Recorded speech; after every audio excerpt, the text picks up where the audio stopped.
So it's the beginning of the weekend here in the Transformer world, and we're going to be talking about a whole bunch of new Transformer listings. Some brand new photos have surfaced on previous product that we didn't have proper images of. We have some brand new product that we have to talk about too with some images. A lot of cool stuff to talk about here today, so let's just chill, relax, kick back. It is Friday. Let's talk about some robots in the skies.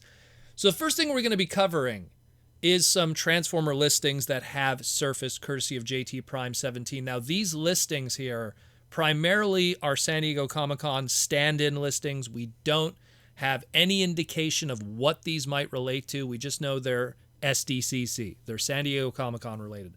They're some kind of Transformers, Generations, Ecom, that's e-commerce, SDCC 1, SDCC 2, and an SDCC DTC, which is direct to consumer, which might be some Hasbro Pulse direct to consumer, direct to market kind of online sale product. So we don't know much about those. I mean, we don't have price points, we don't have prices, so we don't really know what this is or what we could speculate what even these are. So stay tuned for that. We'll find out more. But the last listing, at least we got something here. At least we have something here. We have a name of a character, we have a price point, and we know that it's part of a subsection because it has a capsule in the title, and it's a Transformers Generations capsule Voyager class Nacelle or Nacelle or Nacelle or however you want to pronounce it.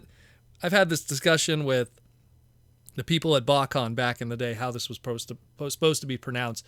The official, at least from what we were told, is Nacelle. So that's what we're going to go with today, Nacelle. I've heard so many different other ways. You know, there is no wrong way. It's Nacelle, it's this, it's that. So we got Nacelle.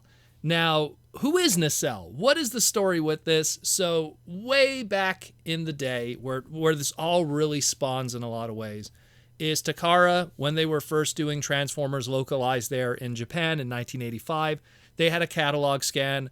That catalog scan had a whole bunch of 1985, 1984 product, as well as a mixture of a lot of really weird test shots and prototypes and bizarre colored kind of Generation 1 Transformers in it. That catalog scan is infamous because a lot of those little things going on in there that were mistakes or just odd colored figures would go on to be repaints and other things like the eHobby Go bots and stuff like that. But one thing that was pulled from that was a Seeker jet that was of the G1 thrust in a very bizarre red, white, and blue color scheme. There's even wacky stuff in there like a G1 thrust with red wings. So much going on there. So there, just keep that in mind. Put that in your mind for a moment that we had this 1985 G1 catalog scan that had all this weird stuff on it, including a red, white, and blue thrust. Then we fast forward to 2010. We had the Transformers Exodus novel that was part of the Aligned continuity. And there was just a scene in that novel where he had Starscream and a bunch of Seeker jets. They were going to activate a space bridge, and Starscream had a bunch of his crew with him of Seekers, and one of them was a Seeker named Nacelle. That's all we really know. Just had a name. Again, it was a novel. It was text only. There was no visuals, so we didn't know what color this Seeker was. But again, it's a Seeker, so you could pretty much just imagine at least what the general shape and aesthetic was. You fast forward to 2015, and then we enter Fun Publications and BotCon and Jesse Witherich and stuff like that, and they took that small nugget of that TF Seeker there in Nacelle and went, ooh, maybe we could do something with that trademark and that name. And then they looked at that Takara 1985 catalog scan, took the color schemes from that, and thus the Transformer Collector Club 3.0 club subscription figure Deluxe Class Nacelle was born. And that was just they pretty much took classic Starscream, that ridiculously worn out 2006 Classics mold, which, I mean, geez, by that point, oh man, it easily was now pushing, I think, 9 to 10 years old at that point. And they just used it again. They used the BotCon 2007 thrust wing tooling, which is actually different than the deluxe class wing tooling for thrust that was used in the retail version. And due to some factory confusion and some misassembly, the tail fin and the wings were installed incorrectly, which created a lot of pressure on the pegs on it, making it an extremely fragile figure in those areas, and it would break like nothing. But Nacelle was born out of it, and there was that figure. And yeah, it was just this wacky colored, repaint with some heavy structural issues. Even mine is broken. My personal one was broken. I broke it on its second transformation years later while doing a Command-Drawn Commander Magma photo shoot. So rest in peace, my Command-Drawn. I guess it was worth it, to do that photo, but it's kind of sad when the Command-Drawns that are easily almost 40 years old are still in perfect condition, and that recent club exclusive just broke on second transformation. It is what it is. Oh, man. Either way. So what that tells us essentially is that's what the color scheme is going to be. That's what the general character is going to be. The question is, what is the mold that's going to be used? So we have Voyager here, so it's obviously going to be a Voyager class Seeker mold. Is it going to be the Siege mold? And the reason why I say that is because in the IDW 2019 comics of Transformers, Nacelle was in them, and it literally used the War for Cybertron Siege Voyager class Seeker mold to represent that character. So it could potentially use that Siege mold to be true to the 2019 comic, or alternatively, pretty much because every other depiction of this character, either it be mobile games or early IDW stuff, was the more traditional Jet Seeker look. So maybe they'll use, Earthrise Thrust with a Starscream head on it. It's a possibility. We'll see.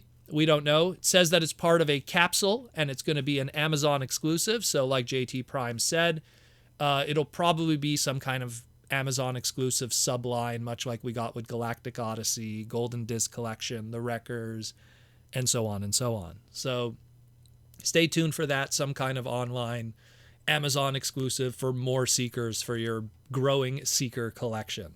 So there's that thing. Then we have, on top of that, we have other stuff going on. We got some brand new photos of some new toys. A while back, I want to say it was about a year ago, we talked about on the live stream on Saturday about these Dollar Tree Transformers Squeezelings. They were these little blind bag, cheap $3 Dollar Tree figures that were just these little soft vinyl Transformer figures of Optimus, Megatron, Bumblebee, and Starscream. They didn't have a lot of paint on them, but they were just these cheap little blind bag figures of 4 little Generation 1 characters. Well, if you didn't get involved with the blind bag silliness a year ago, well, you have some luck, because now there's a gift set out there where you get all 4 of those blind bag figures, no problem, as well as 4 other figures, some exclusive repaints, the blackout versions, as they call it here. I guess it's a good way to use that blackout trademark if you're not going to do a toy, right? Kind of works out. So on top of the Optimus, Bumblebee, Starscream, and Megatron in the same colors that the blind packs were, you also get a totally not Nemesis Prime, a totally not Elite Guard animated Bumblebee, a totally not Skywarp, although, kind of like its own thing, and a totally not Microman Black Walter P-38 Gun Robo Megatron. So you get some black repaints along with that. We don't know the MSRP on this yet, but a bunch have already started showing up on eBay. Most of these people are asking $15, so if they're trying to scalp it, it's probably less than $15. So whatever it is, we'll find out in the future at some point what the price is, but keep an eye out for those. Those are also showing up in Dollar Trees. Nice little 8-pack there. I think some have also been reported at Walmart, so check that out. Something, if you're into that, you could get some weird colored. Hey, you got an Elite Guard colored Bumblebee there in a lot of ways from that G1 mold. So at least there's a little bit of animated in that flavor. It is what it is. Also, what we have here is a Canadian fan by the name of U/N-Peace managed to purchase the elusive GameStop exclusive, at least until we get it at FanFest. Dion and Ariel, or Eriel. I hate that name, Eriel, but it's Ariel. I'm going to stick with that. Eriel War Dawn 2-pack. And opened it up, took some really nice photos, and now we have a better idea of how these figures look and what is really different about them. So it doesn't come with any extra Energon cubes or anything like I had hoped, but you do get the base figures, and they do look pretty good. Looking at the Eriel, there's new tooling on the front end of the motorcycle, so it's different than that of its previous counterparts in Road Rocket and Flame War, and of course the Prime RC where it all started. And even the sides of the motorcycle too has some brand new tooling there too, so that looks pretty cool, very nice. New head sculpt, of course. It looks like it's ditching the two Energon throwing disc weapons and instead just has a new silver gun. And from what it seems also, there's been reports that the ponytail on the new head sculpt is also removable and is a 3mm peg. So that's pretty wild when you think about it. But she looks pretty good otherwise. Again, it's something where I guess if you remove all those kibble parts and stuff, it'll look better ultimately in the end, like the original animation model. But hey, it's the best Ariel we've gotten up to this point, and I'm always up for doing those obscure characters that never really had a lot of decent toys throughout the years. And then we got Dion. Now, Dion, on closer inspection, again, has the same weapons that came with Studio Series 86 Cup that mold was based on. So it has that gun, it has the Energon goodies, but it has new tooling. The front of the vehicle mode does have brand new front tooling in the front of the truck. Leading up to the roof of the truck and into the back bed of the truck's assembly, which you could probably see better in the robot mode from behind. There's brand new tooling there too. He has these two like orange pieces that add to that final robot mode silhouette and truck mode look that tries to make it look like the animation model.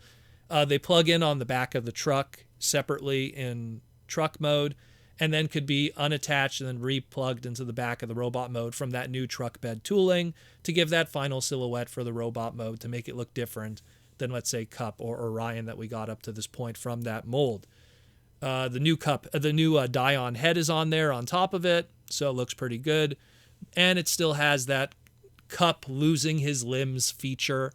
Again, since, Cup in the 86 movie got his limbs lost and beat up, and then of course that works with War Dawn Orion Pax because he got all messed up, and now same thing, Dion also got messed up, so I guess it works. Just more limbs for me to swap out and mix up in the future when I get my hands on this mold. Again, this is going to be some kind of April Hasbro Pulse Fan Fest item, so we'll get a true MSRP at some point. Ignore the crazy Canadian pricing on there. This does not reflect what it'll actually cost. It'll probably be a lot cheaper than that. So stay tuned for that. We'll find out at the Hasbro Pulse Fan Fest in April. And the last thing we're going to be talking about is we also got our first look at this VNR fan exclusive Optimus Prime. We had the listing a while back. Now we have actually what it looks like. And I'll be honest with you, kind of disappointed a little bit. I was kind of hoping for a G2 Hero Prime kind of thing. I guess maybe Amazon or Volvo VNR trucks, they just wanted to have something that was very traditional G1 Optimus Prime. I have to say it's probably one of the most boring Transformer boxes I've ever seen.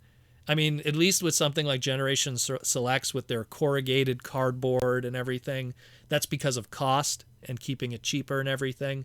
But with something like this that has the high gloss box with the color and everything and obviously doesn't concern themselves with budget, very boring looking kind of box. And kind of the same thing. I mean, it's now it's a long nose Optimus with the trailer.